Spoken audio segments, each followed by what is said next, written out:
ஒரு ராஜாவுக்கு 2 மகன்கள் இருந்தார்கள்.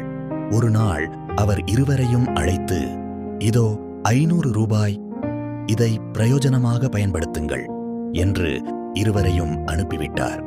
இருவரும் ஆலயத்திற்குச் சென்றார்கள். முதல் மகன் அவன் நல்ல வாசனை வீசும் மலர்ந்த அழகான மாலை ஒன்றை வாங்கினான். அது பார்ப்பதற்கு அழகாக இருந்தது, வாசனை மிகுந்தது. அது தேவனின் சிலைக்கு அணிவிக்கப்பட்டது. அது மலர்ந்தது, வாசனை வீசியது. அது கண்களுக்கு கவர்ச்சியாக இருந்தது. அனைவரும் பார்த்து ரசித்தனர். இரண்டாவது மகன் அவன் ஆலய வாசலில் அமர்ந்திருந்த ஏழை எளிய மக்களை பார்த்தான். அவர்களின் முகம் வறுமையால் வாடியிருந்தது. அவனுக்கு ஒரு எண்ணம் வந்தது.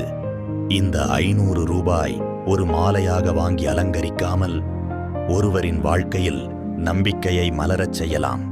அவன் அந்த 500 ரூபாயை அங்கே இருந்த ஏழை மக்களிடம் பகிர்ந்தான். பணம் கையில் கிடைத்தபோது அவர்களின் முகம் மலர்ந்தது. கண்ணீரில் நன்றி கலந்தது. வாடிய முகம் சந்தோஷத்தால் பூரித்தது. அன்றைய தினம் சிலர் வயிறு நிரம்பினர், சிலர் கடன் அடைத்தனர், சிலர் குழந்தைகளுக்கு உணவு வாங்கினர். அவர்களின் முகம் மலர்ந்தது. மறுநாள் இருவரும் தாங்கள் செய்தது எந்த அளவுக்கு பிரயோஜனமாக இருந்ததா என்று பார்க்க வந்தார்கள். முதல் மகன் தான் தேவனுக்கு அணிவித்த மாலையே அவன் பார்த்தான். நேற்று அழகாக இருந்த மாலை இன்று வாடி சுருங்கி உலர்ந்து வாசனை இல்லாமல் குப்பைக்கு போக தயாராக இருந்தது. அழகு போய்விட்டது, வாசனை போய்விட்டது. அது அழிவுள்ள பொருளால் தேவனை அலங்கரித்தோமே, வீணாய் போய்விட்டதே என்று உணர்ந்தான்.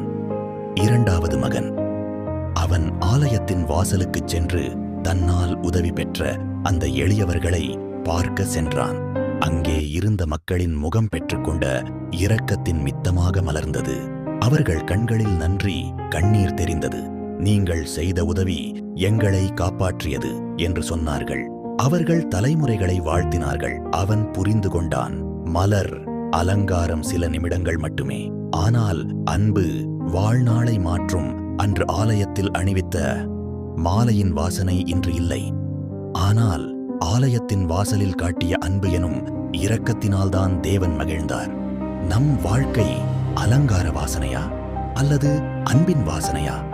500 ரூபாய் ஒருவரின் கையில் அழிவுக்குரிய அலங்காரமானது, மற்றொருவரின் கையில் ஆசீர்வாதமானது.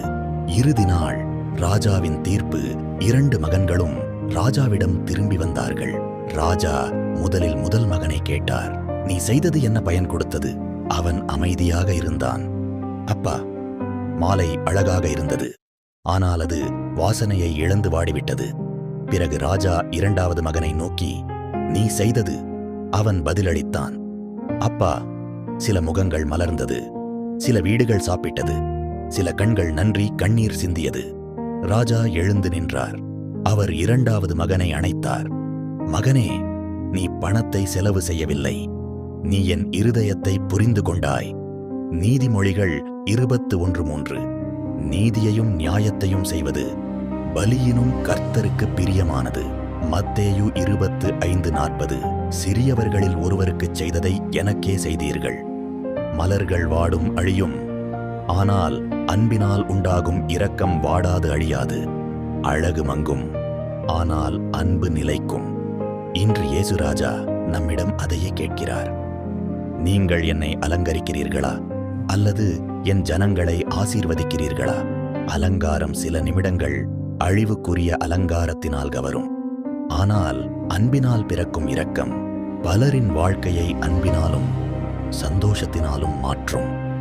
500 ரூபாய் யாருக்கும் பயன்படாத மாலையாக மங்கிவிடலாம், ஆனால் அதை சரியான விதத்தில் எளியவர்களுக்கு பகிர்ந்தால் இதயத்தில் இரக்கமுள்ள விசுவாசத்தின் நம்பிக்கையாக நிலைத்திருக்கும். கர்த்தாவே, என் கையில் உள்ளதை மற்றவர்களின் முகம் மலர பயன்படுத்தும் இதயம் தாரும். தேவனுக்கே மகிமை உண்டாவதாக. ஆமேன்.